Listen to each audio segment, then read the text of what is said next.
March 23ರಂದು orbit ಸಂಸ್ಥೆ ಹುಮ್ನಾಬಾದ್ ಮತ್ತು live love ಲಾ foundation ಸಂಯುಕ್ತಾಶ್ರಯದಲ್ಲಿ ಮಹತ್ವದ ಕಾರ್ಯಕ್ರಮ ಹಮ್ಮಿಕೊಳ್ಳಲಾಯಿತು. ಪ್ರತಿನಿಧಿ ಶ್ರೀಮತಿ ಮಾತಂಗಿ ಇವರು ಜಿಲ್ಲಾ ಮಾನಸಿಕ ಆರೋಗ್ಯ ಅಧಿಕಾರಿಗಳೊಂದಿಗೆ ಸಭೆ ನಡೆಸಿ ಕೊಳಾರ್ ಬಿ ಗ್ರಾಮದಲ್ಲಿ ಆರೈಕೆದಾರರು ಹಾಗೂ ಫಲಾನುಭವಿಗಳನ್ನು ಭೇಟಿ ಮಾಡಿ ಜಾಗೃತಿ ಮೂಡಿಸಿದ್ದಾರೆ. ಬೀದರ್ನ ಸೇಕ್ರೆಡ್ ಹಾರ್ಟ್ ಚರ್ಚ್ ಸಭಾಂಗಣದಲ್ಲಿ ಆಯೋಜಿಸಿದ ಕಾರ್ಯಕ್ರಮದಲ್ಲಿ ಮಾನಸಿಕ ಆರೋಗ್ಯದಿಂದ ಗುಣಮುಖದವರಿಗೆ ಮೇಕೆ ವಿತರಣೆ ಮಾಡಿ ಜೀವನೋಪಾಯಕ್ಕಾಗಿ ಬೆಂಬಲ ನೀಡಲಾಯಿತು. ಈ ಕಾರ್ಯಕ್ರಮದಲ್ಲಿ 32 ಜನರು ಭಾಗವಹಿಸಿದ್ದು ಫಾದರ್ ವಿಕ್ಟರ್ ವಾಸ್ ಸೇರಿದಂತೆ ಸಂಸ್ಥೆಯ ಸಿಬ್ಬಂದಿ ಉಪಸ್ಥಿತರಿದ್ದರು. ಮಾರ್ಚ್ 25ರಂದು ಬೀದರ್ ಜಿಲ್ಲೆಯ ಬಾಲ್ಕಿ ತಾಲೂಕಿನ ಅಂತೂರ್ ಗ್ರಾಮದಲ್ಲಿ ಆರ್ಬಿಟ್ ಸಂಸ್ಥೆ ಮತ್ತು ಲಿವ್ ಲವ್ ಲಾ ಫೌಂಡೇಶನ್ ಸಹಯೋಗದಲ್ಲಿ ಸಬಲೀಕರಣದ ಸಭೆ ನಡೆಯಿತು. ಮುಖ್ಯ ಮಾರ್ಗದರ್ಶಕರು ಶ್ರೀ ಪೀಟರ್ ಇವರು ವಿಶೇಷಚೇತನರು ಸರ್ಕಾರದ ಯೋಜನೆಗಳನ್ನು ಸದುಪಯೋಗಿಸಿಕೊಂಡು ಸ್ವಾವಲಂಬಿ ಜೀವನ ನಡೆಸಬೇಕೆಂದು ತಿಳಿಸಿದ್ದಾರೆ. ಸಭೆಯಲ್ಲಿ ಆರ್ಥಿಕ ನೆರವು, ಪ್ರಯಾಣ ಸೌಲಭ್ಯ, ಪಿಂಚಣಿ ಮತ್ತು ಯುಡಿಐಡಿ ಕಾರ್ಡ್ ಗುರುತಿನ ಚೀಟಿ ಕುರಿತು ಮಾಹಿತಿ ನೀಡಿದ್ದಾರೆ. ಮಾರ್ಚ್ 25ರಂದು ಔರಾದ್ ತಾಲೂಕಿನ ನಾಗಮಾರ್ಪಳ್ಳಿ ಗ್ರಾಮದಲ್ಲಿ ಆರ್ಬಿಟ್ ಸಂಸ್ಥೆ ಮತ್ತು ಲಿವ್ ಲವ್ ಲಾ ಫೌಂಡೇಶನ್ ಸಹಯೋಗದಲ್ಲಿ ಆರೈಕೆದಾರರ ಸಭೆ ಹಮ್ಮಿಕೊಳ್ಳಲಾಯಿತು. ಆರ್ಬಿಟ್ ಸಂಸ್ಥೆಯ ಕಾರ್ಯಕರ್ತರು ಶ್ರೀಮತಿ ದೀಪಿಕಾ ಮಾನಸಿಕ ಅಸ್ವಸ್ಥತೆ, ಅದರ ಲಕ್ಷಣಗಳು ಹಾಗೂ ಆರೈಕೆದಾರರ ಜವಾಬ್ದಾರಿಗಳ ಕುರಿತು ಸಂಪೂರ್ಣ ಮಾಹಿತಿ ನೀಡಿದ್ದಾರೆ. ರೋಗಿಗಳಿಗೆ ಪ್ರೀತಿ, ಬೆಂಬಲ ಹಾಗೂ ನಿಯಮಿತ ಚಿಕಿತ್ಸೆಯ ಅಗತ್ಯವನ್ನು ಒತ್ತಿ ಹೇಳಿದ್ದಾರೆ.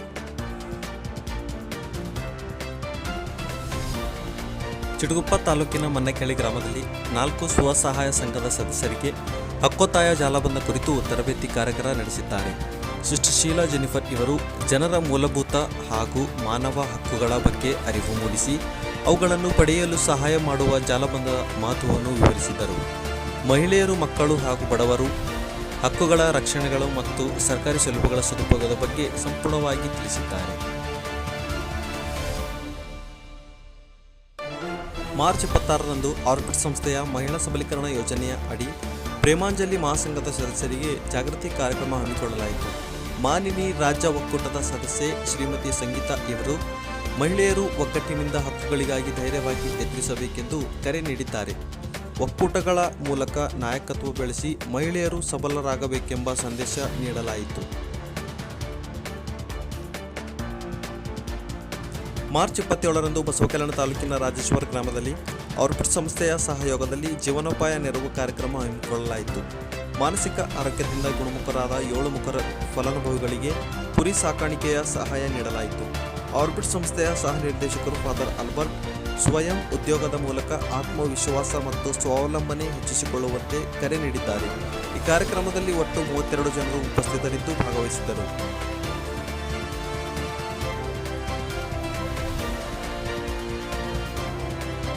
ಮಾರ್ಚ್ 23ರಂದು ಸೇವಾ ಸಂಗಮ ಸಂಸ್ಥೆ ಮತ್ತು ಅಜಿಂ ಪ್ರೇಮ್ಜಿ ಫೌಂಡೇಶನ್ ಸಂಯುಕ್ತಾಶ್ರಯದಲ್ಲಿ ಶೀಘ್ರ ಪತ್ತೆಹಚ್ಚುವಿಕೆ ಮತ್ತು ಆರಂಭಿಕ ಶಿಕ್ಷಣ ಯೋಜನೆಯ ಅಡಿ ಜಾಗೃತಿ ಕಾರ್ಯಕ್ರಮ ಹಮ್ಮಿಕೊಳ್ಳಲಾಯಿತು. ನಂದಿ ಕಾಲೋನಿ ಬಸವೇಶ್ವರ್ ಪೂರ್ವ ಪ್ರಾಥಮಿಕ ಶಾಲೆಯಲ್ಲಿ 0ಯಿಂದ 7 ವರ್ಷದ ಮಕ್ಕಳ ಬೆಳವಣಿಗೆ ಹಂತಗಳ ಕುರಿತು ಮಹತ್ವದ ಮಾಹಿತಿ ನೀಡಲಾಯಿತು. ಬೆಳವಣಿಗೆಯಲ್ಲಿ ಕುಂಠಿತ ಕಂಡುಬಂದ ಮಕ್ಕಳನ್ನು ಬೇಗ ಗುರುತಿಸಿ ಸೂಕ್ತ ನೆರವು ನೀಡುವಂತೆ ತಿಳಿಸಲಾಯಿತು.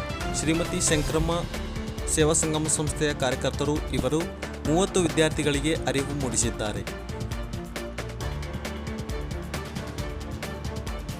ಸೇವಾ ಸಂಗಮ ಸಂಸ್ಥೆ ಹಾಗೂ ಅಜಿಂ ಪ್ರೇಮ್ಜಿ ಫೌಂಡೇಶನ್ ಸಹಯೋಗದಲ್ಲಿ ಶೀಘ್ರ ಪತ್ತೆಹಚ್ಚುವಿಕೆ ಮತ್ತು ಆರಂಭಿಕ ಶಿಕ್ಷಣ ಯೋಜನೆಯ ಅಡಿ ಜಾಗೃತಿ ಕಾರ್ಯಕ್ರಮ ಹಮ್ಮಿಕೊಳ್ಳಲಾಯಿತು. ರಾಜಾಪುರ ಕಾಲೋನಿಯ ಬ್ಲೂ ಏಂಜಲ್ ಪೂರ್ವ ಪ್ರಾಥಮಿಕ ಶಾಲೆಯಲ್ಲಿ 0ಯಿಂದ 7 ವರ್ಷದ ಮಕ್ಕಳ ಬೆಳವಣಿಗೆ ಹಂತಗಳು ಮತ್ತು ಕುಂಠಿತ ಲಕ್ಷಣಗಳ ಕುರಿತು ಸಂಪೂರ್ಣವಾಗಿ ವಿವರಿಸಲಾಯಿತು. ಬೆಳವಣಿಗೆಯಲ್ಲಿ ಹಿನ್ನಡೆ ಕಂಡುಬಂದ ಮಕ್ಕಳನ್ನು ಬೇಗ ಗುರುತಿಸಿ ಸೂಕ್ತ ಮಾರ್ಗದರ್ಶನ ಮತ್ತು ಉತ್ತೇಜನ ನೀಡುವ ಅಗತ್ಯವನ್ನು ಒತ್ತಿ ಹೇಳಲಾಯಿತು. ಶ್ರೀಮತಿ ಮಂಜುಳಾ ಇವರು 30 ವಿದ್ಯಾರ್ಥಿಗಳಿಗೆ ಸಮಗ್ರ ಅರಿವು ಮೂಡಿಸಿದರು. ಮಾರ್ಚ್ 24ರಂದು ಕಲಬುರಗಿಯ ಚೇತನ ಕೇಂದ್ರದಲ್ಲಿ ಸೇವಾ ಸಂಗಮ ಸಂಸ್ಥೆ ಹಾಗೂ ಅಜಿಂ ಪ್ರೇಮ್ಜಿ ಫೌಂಡೇಶನ್ ಸಹಯೋಗದಲ್ಲಿ ಜಿಲ್ಲಾ ಮಟ್ಟದ ಪೋಷಕರ ಚಾಂಪಿಯನ್ಶಿಪ್ ಸಭೆ ನಡೆಯಿತು. ಶೀಘ್ರ ಪತ್ತೆಹಚ್ಚುವಿಕೆ ಮತ್ತು ಆರಂಭಿಕ ಶಿಕ್ಷಣದ ಕಾರ್ಯಕ್ರಮದ ಸಂಯೋಜಕರು ಶ್ರೀಮತಿ ಶ್ವೇತಾ ಕುಲಕರ್ಣಿ ಬೆಳವಣಿಗೆಯಲ್ಲಿ ಕುಂಠಿತ ಮಕ್ಕಳಿಗೆ ಲಭ್ಯವಿರುವ ಸರ್ಕಾರಿ ಸೌಲಭ್ಯಗಳನ್ನು ಪಡೆಯುವ ಬಗ್ಗೆ ಸಂಪೂರ್ಣವಾಗಿ ಮಾರ್ಗದರ್ಶನ ನೀಡಿರುತ್ತಾರೆ.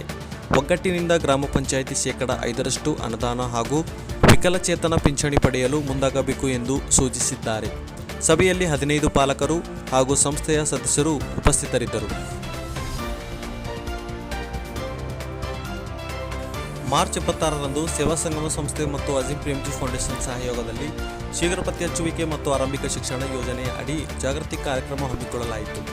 ಗಾಜಿಪುರ್ ಕಾಲೋನಿಯ ಮಹಾನಂದ ಸರ್ಕಾರಿ ಪ್ರೌಢಶಾಲೆಯಲ್ಲಿ 0ಯಿಂದ 7 ವರ್ಷದ ಮಕ್ಕಳ ಬೆಳವಣಿಗೆಯ ಹಂತಗಳು ಹಾಗೂ ಕುಂಠಿತ ಲಕ್ಷಣಗಳ ಕುರಿತು ಸಂಪೂರ್ಣವಾಗಿ ಮಾಹಿತಿ ನೀಡಲಾಯಿತು.